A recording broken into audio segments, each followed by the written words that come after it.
Que o Senhor te abençoe agora. Passo a palavra para você. Obrigada. Amém.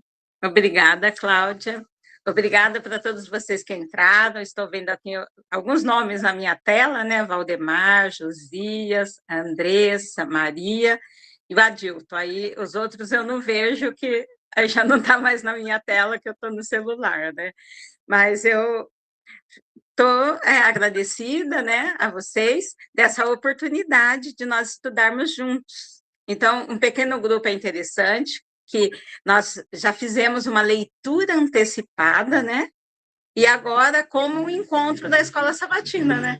Nós vamos conversar, trazer mais reflexões, olhar sobre o conteúdo, sempre com o objetivo de aprender um pouco mais. E a Ciência do Bom Viver, Cláudia, eu antes esqueci de perguntar quanto tempo, que é a explanação, para depois a gente abrir para a conversa. Oi, Claudinha, sei que você já saiu, mas aí você me avisa quanto tempo que nós vamos fazer a explanação, aí depois vamos abrir para conversar um pouquinho, e eu gostaria que vocês também falassem e fizessem a explanação de vocês sobre o assunto, tá bom?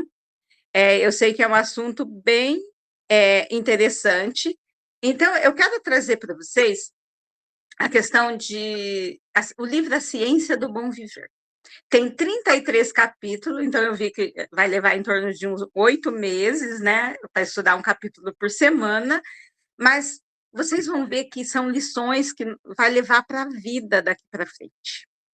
Mas eu quero indicar para vocês também, se quiserem estudar junto e quiser conhecer um pouco desse universo que Deus deu, é uma bênção. Deus nos deu todos os escritos para ampliar a nossa compreensão de um princípio básico das leis de Deus, que dentro das leis de saúde, que é o princípio de saúde. Então, Deus trabalha com vários princípios, né? Nas suas leis morais, nas leis naturais, e o princípio de saúde, o livro, eu entendo que tem uma sequência que eu gosto de estudar, eu já li eles, e entendo que se cada um de vocês se empenharem, tirar um tempinho, 10 páginas por dia. Quanto tempo a gente leva para ler 10 páginas? Nós levamos uns 15 minutos, 20 minutos. E se você ler 10 páginas por dia, em 100 dias, você leu 1000 páginas. Já pensou? Que interessante! E os livros que eu entendo que, se a gente fizer uma leitura desses 5 livros, nós vamos entender muito e estarmos aptos para ser o que Jesus disse aqui, o nosso exemplo.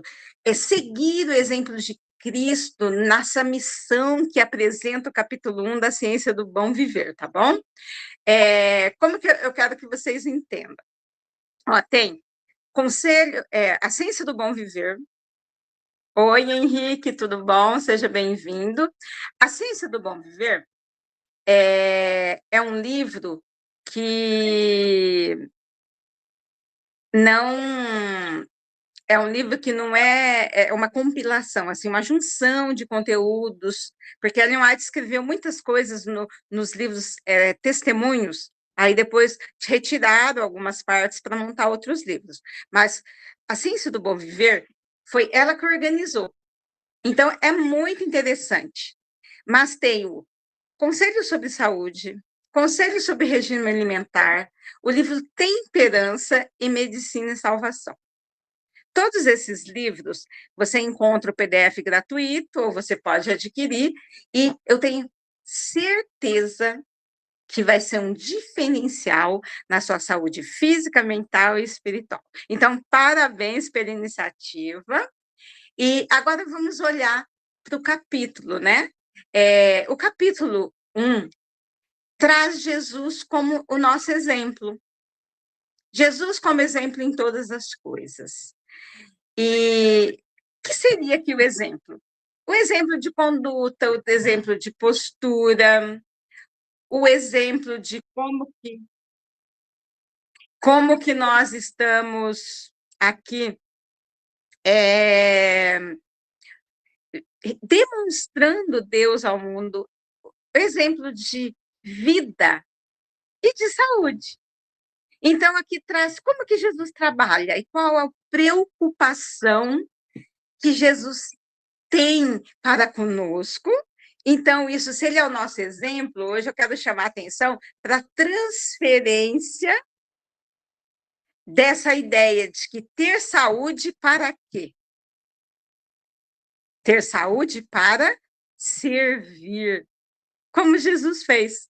Então, aí, na leitura desse capítulo, me veio uma indagação que eu nunca tinha feito. No tempo de Jesus, enquanto ele viveu aqui na Terra, enquanto homem, ele veio para viver, para nos salvar e mostrar como poderíamos viver ainda nessa Terra. E Jesus, ele tinha vitalidade? Quem acha que ele tinha vitalidade? Não tinha muita gente doente naquela época?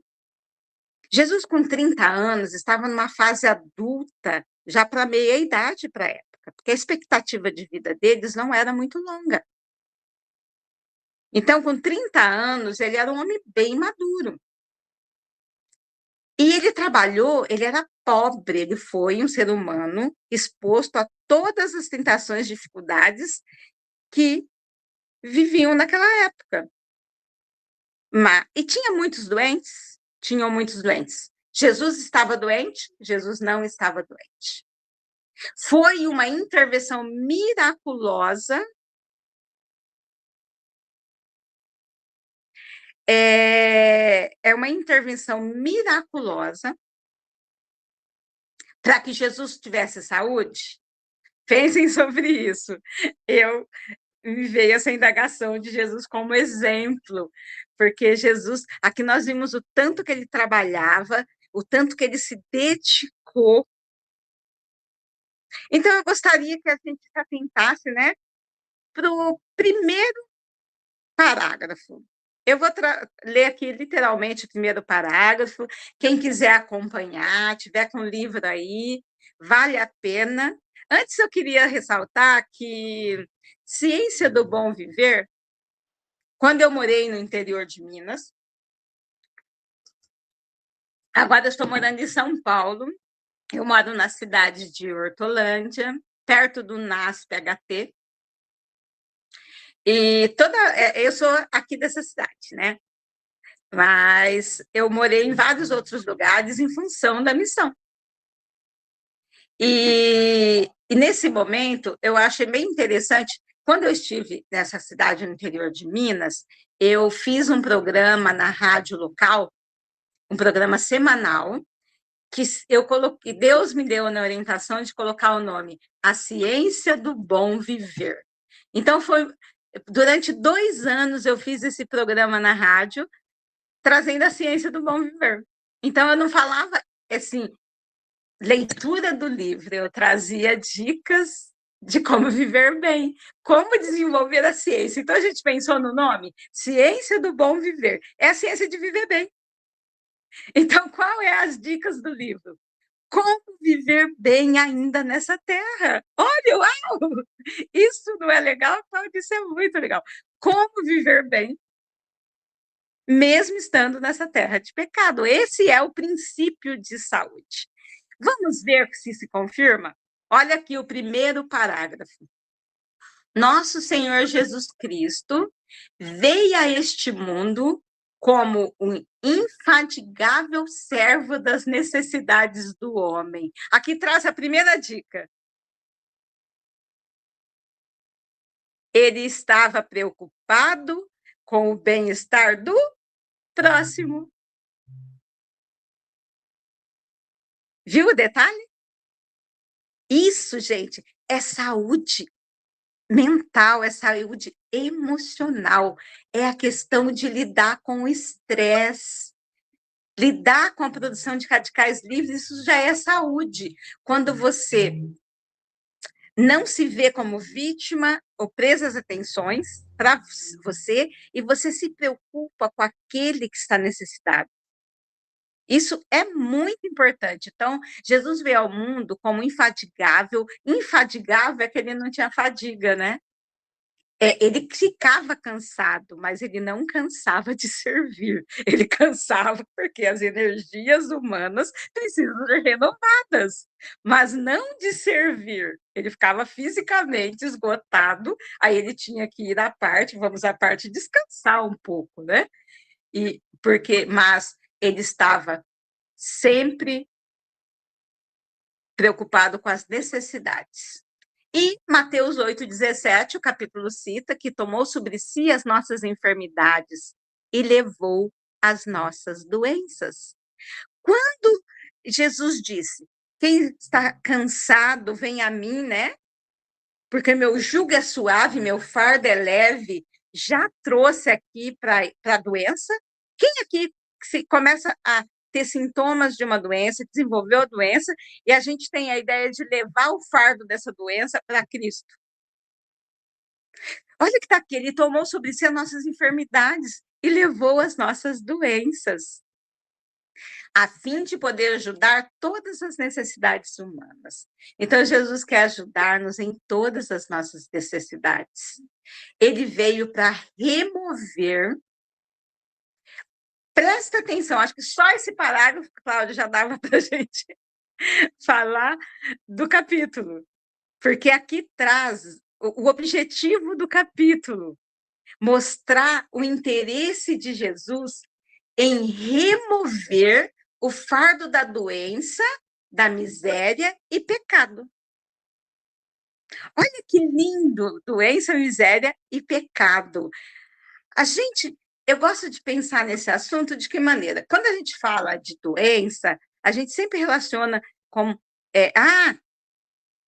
porque ele, não sei, como assim? Como resultado, como uma consequência, como uma pena. A Bíblia traz salário, mas a gente, como uma pena de penalidade de juízo mesmo, né? Não uma pena de dó, uma pena de juízo. Muitas vezes a gente coloca a doença como pena, ou como salário, como custo, como a pena que a gente tem que pagar pelo pecado. Mas é isso que está escrito em Gênesis? O salário do pecado é a morte. É a morte eterna. É para morrer. Mas o dom gratuito de Deus é a vida eterna. Mas para o dom gratuito de Deus ser desenvolvido, ele nos deu a vida eterna. Quando a gente aceita, ele faz então o quê? Ele veio trazer saúde, paz e perfeição de caráter. Você viu aqui no final do parágrafo? Veio para remover o fardo de doenças, misérias do pecado. E ele veio para quê? E a sua missão era restaurar inteiramente o homem. Ele veio trazer saúde, paz e perfeição de caráter. Que relação que tem? A gente entende que Jesus está transformando o nosso caráter. A gente entende que por isso que nós estamos vivos aqui? Para a transformação do nosso caráter. E aí, Jesus permite que nós façamos parte do trabalho dele, que foi bem demonstrado aqui, de fazer o quê?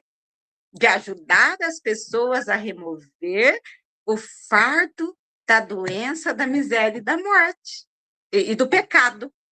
Por quê? Quando a gente leva as boas novas de salvação para as pessoas, a gente não está levando, restaurando as pessoas e não está tirando o fardo do pecado dela? Por que vocês acham que tem várias? Eu tenho estudado bastante sobre isso. Existem várias pesquisas nos Estados Unidos, na Europa, no Brasil, que fala sobre a população adventista, sobre os hábitos de vida dos adventistas e sobre a expectativa de se viver 10 anos mais que a expectativa de vida da humanidade comum. Só um parêntese para você entender que a expectativa de vida de quem trabalha na área da saúde médica enfermeiros e médicos, é bem abaixo da expectativa de vida de uma população comum. É só procurar na internet que você vai achar essa afirmação. Eu só estou querendo trazer um paralelo, mas a ciência hoje está voltando os olhos para os hábitos de estilo de vida que Deus nos deu, para quê? E as pesquisas têm demonstrado que aqueles que seguem as orientações de saúde que Deus nos deu, vivem 10 anos mais que a população comum. E uma das primeiras coisas é porque é a remoção do fardo do pecado. O sentimento de culpa, de impotência, essa briga do eu, né?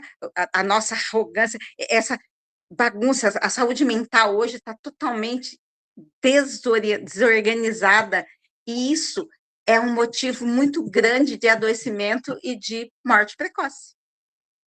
Então, e quando a gente tem paz, a gente vive mais. E também Deus veio fazer o quê? Tirar a miséria do mundo.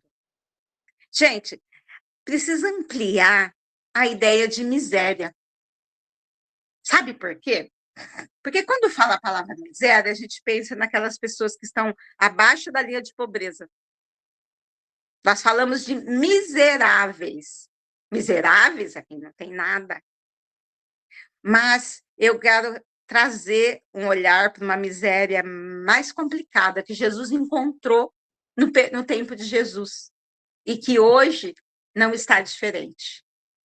Jesus mais curou do que pregou. Foi, aqui no capítulo a gente vê isso, né? Ele andava por todas as cidades, todas as vilas, atendendo pobres, atendendo ricos, atendendo cultos, atendendo humildes, e ele trazia cura. Ele curava e dizia: chegado o reino. E sabe que essa missão que ele deu aos discípulos?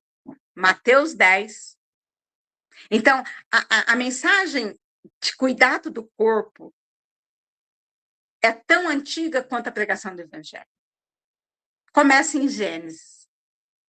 Aparecem os princípios de saúde em Gênesis. E por que é tão importante ainda hoje, depois do pecado? Porque um corpo adoecido e uma mente conturbada, ela tem facilidade para entender a atuação de Deus na vida para deixar o caráter ser transformado? É difícil. Ela consegue seguir o exemplo de Cristo de servir o semelhante? Também é muito difícil. Quando nós estamos doentes, nós estamos focados na nossa doença. E claro que quem está com dor, quem está tomando sob efeito de remédios, o cérebro não está do mesmo jeito. Por isso que ele veio trazer saúde, paz e perfeição de caráter, e uma coisa está relacionada à outra, né? E aí, eu peguei do livro alguns pontos para nós pensarmos a partir do primeiro parágrafo. Me chamou um pouco a atenção a infância de Jesus, na página 6. Ó, através da infância, juventude e varonilidade, andou sozinho. Jesus, ele era atípico. Ele foi diferente. Ele estava sozinho. Mas isso afetou ele? Afetou a saúde mental dele, a saúde emocional? Não, ele era diferente. Mas qual foi o diferencial? Desde quando ele conseguiu compreender, ele viveu para um propósito. Ele tinha uma meta, ele tinha uma missão, e ele sabia que Deus estava preparando ele para essa missão. Olha que interessante, ele passava muito tempo, diz que até os 12 anos, a mãe foi a principal instrutora dele sobre a orientação do Espírito Santo. Mas depois dos 12 anos, o Espírito Santo foi o seu mestre individual, pessoal. Então, isso é muito interessante. Na juventude e na varonilidade, ele andou sozinho. E por que está ressaltado aqui? Que a Ellen White ressaltou isso. Porque, todavia, então assim, ele estava da solidão para o meio das pessoas. Porque era um céu estar em sua presença. Ele era agradável.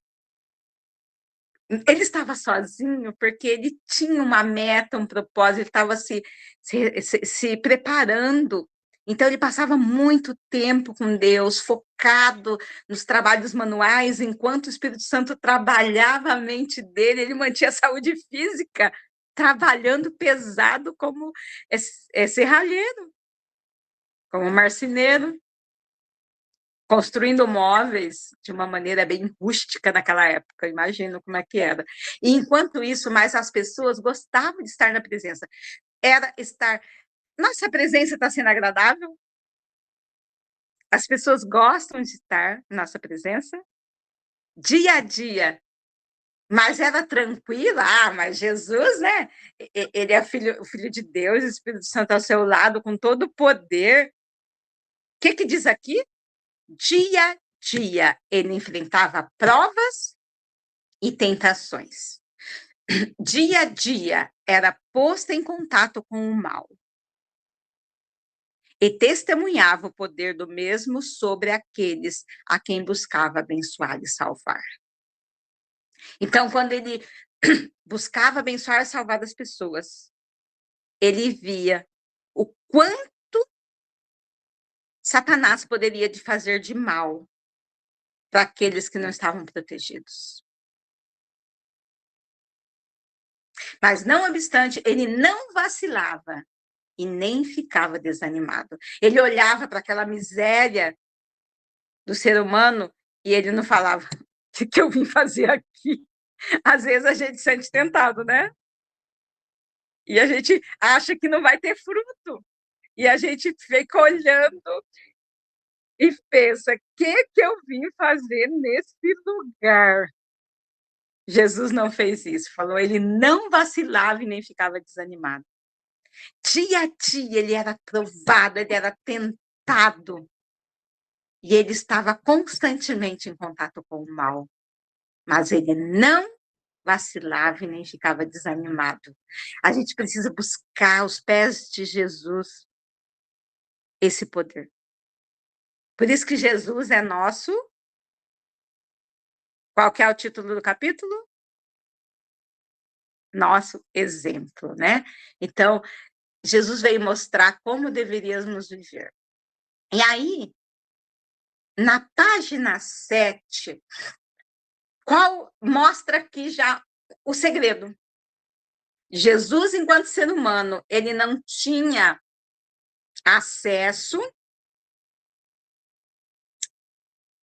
e ele não poderia lançar mão do seu poder divino.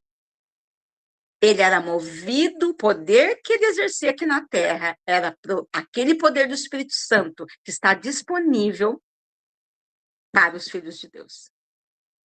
E sabe que diz na página 7, o parágrafo que começa assim: em todas as coisas, punha seus desejos em estrita obediência à sua missão. Eis o segredo. Ele subjugava, como diz Paulo, o corpo dele, o corpo humano, e as suas necessidades humanas, e ele punha acima de tudo o quê? Acima de seus desejos, ele punha a estrita obediência à missão. E o ápice disso a gente pode ver no Getsemane, que a angústia dele foi tão grande que ele falou: Pai, se possível, passa de mim esse cálice, mas não seja feito a minha vontade, mas a sua. Parece que Deus não respondeu, não. Em Marcos, acho que é Marcos ou Lucas que mostra que Deus mandou um anjo para consolar ele e falar: não é possível, mas eu estou aqui e você vai resistir. Então, olha que lindo, gente. Ele punha seus desejos em triste obediência à sua missão. E qual era a missão lá em cima? Resgatar, né? Trazer saúde, liberdade, livramento do pecado, né? Então, e aí como que ele vivia? Qual era o resultado dele de colocar os seus desejos em as coisas? Ele punha todas as coisas, ele punha seus desejos, em todas as coisas o desejo dele estava em obediência à missão do Pai. Sabe qual é o segredo disso? É a que Paulo diz, porque Deus efetua o querer e realizar segundo a sua boa vontade. Falando nisso, eu lembrei do princípio de saúde, cura e do princípio de cuidado e de ter Jesus como nosso testemunho, é voltar lá atrás na história de Daniel e seus amigos. Porque em Profetas e Reis, traz um princípio de saúde e cura extremamente interessante de Daniel e seus amigos, porque cita esse verso que eu falei aqui, que Daniel e os amigos propuseram a não se contaminar com os alimentos do rei. Eles colocaram a obediência à missão acima de tudo. E eles, então, em risco da própria vida, eles fizeram o pedido. E aí, sabe o que diz aí? Que Deus, enquanto Deus efetuava o querer e realizar segundo a boa vontade, eles efetuavam a sua salvação com temor e tremor. É o verso que vem antes desse. Então, fala que aí é demonstrado o divino princípio de cooperação. É assim que a gente segue o exemplo de Jesus. É no divino princípio de cooperação. Como a Cláudia disse, que Jesus é que cura. Mas não só isso, Jesus é quem mantém a vida. A gente só nasce, está vivo, porque Jesus é mantenedor da vida. Entretanto, ele escolheu não um milagre direto para a manutenção da vida, mas ele escolheu os agentes naturais, as bênçãos de Deus colocadas ao nosso alcance. E como Daniel, ele quer nos ensinar o divino princípio de cooperação entre o homem e Deus, permitir que Deus opere em mim o querer e o realizar. Então, eu vou colocar os meus desejos em estrita obediência à missão. Você viu que tudo fica mais fácil? Então, se eu entendo que a minha missão é ajudar, aliviar o sofrimento do mundo, aí eu vou aos pés de Jesus e falei, por que eu estou sofrendo? Por que eu estou doente se o Senhor diz que a minha missão é ensinar os outros a não ter tanto sofrimento? Aí Jesus vai dizer, é isso? Aí você vai falar, não, isso não dá para mim? Não, ele vai falar, Deus efetua em mim, eu não gosto disso. Você acha que eu gosto de ficar fazendo exercício físico? Eu sou uma pessoa bem ativa, então eu quero estar estudando, lendo, ensinando, fazendo. E Deus fala, vai caminhar, vai fazer exercício no jump. E é uma luta, e tem dia que eu digo, não, e não faço. Aí quando vê, faz uma semana que eu não fiz, aí eu começo a formigar as pernas, vou andar, meus pés estão pesados, porque eu tenho problema de circulação, se eu não andar bastante, se eu não fizer muito movimento, loguinho eu vou ficar com muitos problemas. Então, percebeu? Você acha que é fácil a gente sair, trabalhar da horta do sol um pouquinho, para poder tomar sol, porque é o remédio, é uma ordem de Deus, é uma lei de saúde, e comer as coisas que eu gosto e que me faz mal. Eu fui viciada em açúcar durante alguns anos da minha vida. E eu tive que admitir que eu tinha sido viciada para Deus me consertar. E Deus sempre me falava nos ossos, nos ossos, nos ossos, nos ossos. E eu estava perto dos 40 anos. E foi uma luta. E eu tentava ser mais saudável, eu tentava não comer muito, e eu tentava usar só açúcar mascavo. E Deus disse, é vício. E vício você vai ter que tirar. Hoje eu posso comer um pedacinho de um bolo com açúcar mascavo ocasionalmente, que eu não vou cair de boca. Mas todo dia eu queria. E é muito ácido, vai estragar os meus ossos, vai estragar muita, vai fazer muito prejuízo para a minha saúde. Eu não posso consumir sacarose diariamente. Não importa que esteja em forma de melado, aí já é uma dica, mas é o que Deus fez por mim, entendeu? Mas eu tenho que me controlar. Deus não tirou a minha vontade. Claro que eu não tenho mais aquela ansiedade, se eu como uma coisa muito doce, me dói a garganta, mas eu não posso dizer para vocês que eu não gosto, que eu gosto. Entendeu a diferença? Então, essa é a luta. Mas eu salivo em cima de um canteiro de alface. Se deixar, eu como. Se eu não me controlar, eu como fora de hora. E faz mal do mesmo jeito, eu comer fora de hora. Mas se eu ver uma cenoura, eu quero limpar a terra e comer ela. Amo catar no pé e comer uma vagem, uma cenoura. Então, assim, isso é transformação de Deus, gente. Ele vai fazer o quê? É o princípio de cooperação. Eu me disponho a falar, Senhor, eu quero gostar disso. Eu estou dizendo isso para vocês, experiência pessoal, porque com 40 e poucos anos eu comecei a adoecer e comecei a clamar a Deus, porque os médicos falaram que a minha doença era crônica e que eu ia ter que remediar, tomar remédio para o resto da vida. E eu sabia os efeitos ruins. Eu não conhecia o que eu conheço hoje, mas eu nasci adventista, eu vivo num centro aqui teológico, eu já tinha assistido muitas palestras de saúde, eu já tinha lido o livro Consciência do Bom Viver. Então, assim, eu sabia boas coisas e praticava algumas, mas ainda estava muito aquém. E Deus começou, eu falei, Senhor, o médico está errado, eu vou poder ter saúde, eu não vou ter que depender de remédio. Aí Deus me mostrou, mas o que eu tinha que fazer para mudar? E isso já vai fazer quase 20 anos. Eu estou com 50, estou perto de fazer 59 anos, e graças a Deus eu tenho a vitalidade de 30.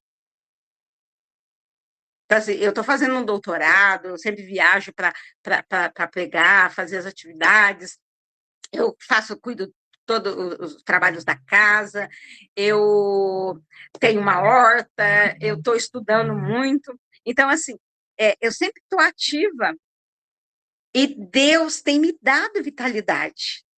É possível. Eu vi um videozinho de uma senhora de 101 anos, eu posso passar para a Cláudia, que a pessoa fala assim, olha, eu faço academia não é para ficar saradona, é para ficar igual a Lúcia. Uma senhorinha de 101 anos que faz academia, não sei se vocês viram. Não é nenhuma marombada, não. É uma senhora de 101 anos que está lúcida, ativa e consegue sentar, levantar, tomar banho sozinho, puxar um pezinho leve na academia, fazer abaixamento sentando na cadeira. Mas é 101 anos, gente. E ela fala que disso é disso é as práticas de exercício físico constante desde quando ela era bem mais jovem. Então, olha que legal. Então, assim, é uma coisa que é possível a gente ter. Um pouco de longevidade saudável, mas com que propósito? A missão. E como que ele vivia? E qual era o resultado quando ele tinha a estrita obediência à missão? Ele era paciente, continuando a leitura aqui, paciente e bem disposto. Olha aqui. Quando a gente está doente, a gente está com paciência? Não, as pessoas estão doentes, nós precisamos ser pacientes, elas vão nos maltratar. Sabia? Você já viu a pessoa doente, ela está impaciente, então ela vai responder sem refletir. Ela está muito irritada, ela não está bem cognitivamente. Então, Jesus era paciente e bem disposto. A gente está paciente e bem disposto? Os aflitos o saudavam como mensageiro de vida e paz. Via as necessidades de homens e mulheres, crianças e jovens, e a todos dirigiu o convite. Qual era o convite dele? É o convite que ele faz hoje a nós. Vinde a mim. Vinde a mim. E as pessoas encontravam cura e salvação.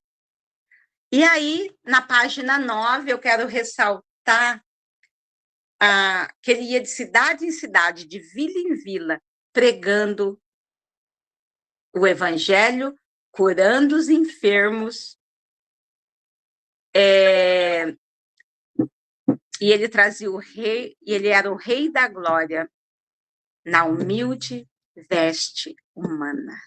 Olha, gente, aí vem a questão da saúde emocional. O rei da glória, na humilde veste humana. Quando o Espírito Santo está em nós, ele nos efetua o querer e realizar, ele mostra o quê? O pecado, nos convence do pecado, da justiça e do juízo, né? Então, a gente olha para dentro de nós e vemos a nossa incapacidade, as nossas limitações, a nossa natureza pecadora. Isso pode nos desanimar. Mas o Espírito Santo tem que mostrar para poder mudar. Entendeu? Porque quando eu começo, aí talvez vocês comecem a ver. Eu já vi muitas pessoas que a gente começa a fazer um grupo, a dar aula sobre saúde, sobre outros assuntos, e a pessoa fala, é tanta coisa, e tende a querer desanimar, acha que está muito aquém. Mas quando eu ouço essa frase, o rei da glória na humilde veste humana, eu não vou saber. Quando a gente ouve falar de uma história de algum filho, de algum milionário que fez mestrado, doutorado, aí vai lá para a Índia, para a África, e passa a vida ajudando um grupo de pessoas humildes, né?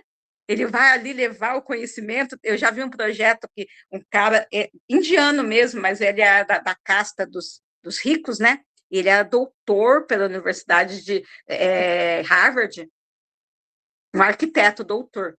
E ele voltou a ajudar as comunidades mais pobres da Índia. E ele montou uma instituição que chama a comunidade a Escola dos Pés Descalços. Ele foi alfabetizar as pessoas, aí ele viu que elas precisavam de coisas muito mais, muito além, muito diferente do que simplesmente aprender a ler. E ele passa a vida dele há mais de 20, 30 anos, ele podia ser um doutor bem-sucedido. Ele vive entre as pessoas mais humildes, das castas mais simples e excluídas da Índia, e faz um trabalho maravilhoso com eles. É legal, não é? É lindo, né? Nossa, abrir mão. Mas quando a gente não tem a dimensão do que é ser Deus. E Jesus deixou o posto de Deus para vir aqui e se vestir da humilde veste humana. Por que ele fez isso? Porque ele ama a Inês, porque ele ama a Andressa, porque ele ama a Valdelice, porque ele ama a Maria, porque ama o Adilton, ama a Flávia, Anne, ama o Valdemar, ama todas as pessoas que estão aqui, e todas as pessoas do mundo, ama a Inês e a Cláudia. Por isso que ele se despiu da sua glória e veio viver na veste humana. Então, aí, por esse prisma, não por quem eu sou, mas pelo valor que Jesus me deu, eu sou muito valioso. Eu sou filho do Rei do Universo. Então, eu preciso me dar valor. Eu não posso me autodestruir, porque Jesus pagou o meu resgate, não é com ouro em prata, é com sangue de Cristo. E nisso é que termina o capítulo. Atendi a multidão com serviço, tanto a multidão como uma única pessoa. E aí traz a história da mulher. Qual é a história que traz aqui? Da mulher samaritana, né? No final do capítulo. Vamos lá para o final, página 10. Eu vou trazer aqui para a gente pensar alguma coisinha de como ele trabalhou no seu serviço pessoal. Ele foi pedir água para aquela mulher samaritana para trazer água da vida para ela. Então, ele empenhou e se dedicou tanto quanto ele estava falando com uma multidão de 5 mil, 10 mil pessoas, para uma única mulher e samaritana. Então, ele manifestou muito interesse. E o capítulo diz assim: quanto interesse manifestou Cristo nesta única mulher? Quão fervoroso e eloquentes foram as suas palavras. E ela foi e falou para os samaritanos que ela tinha encontrado Jesus, o Salvador. E muitos outros foram e aprenderam junto. Então, assim, ela já seguiu o exemplo de Cristo na hora. Ela mostrou que ela tinha recebido a água da vida, porque ela foi levar e virou uma fonte, né? E a partir do testemunho dela, muitas pessoas se salvaram. E Jesus deu atenção pessoalmente para ela, né? Então, ele é um Deus pessoal. Ele olha as minhas necessidades, ele sabe as minhas dificuldades. Ele vai trabalhar comigo para me trazer saúde física, mental e espiritual, para nós seguirmos o exemplo dele. E eu quero que o meu apelo, então, para concluir essa fala, não é que Jesus ele quer nos dar saúde física, mental e espiritual, ainda aqui nessa terra, mas com um propósito, para que nós façamos parte da missão de diminuir o sofrimento do mundo. Então, eu vou ler para vocês aqui, na página, no livro Conselhos sobre Saúde, que complementa esse assunto. Vou terminar só a questão. Com licença, eu vou ter que sair, eu tenho outro compromisso, tá, meu anjo?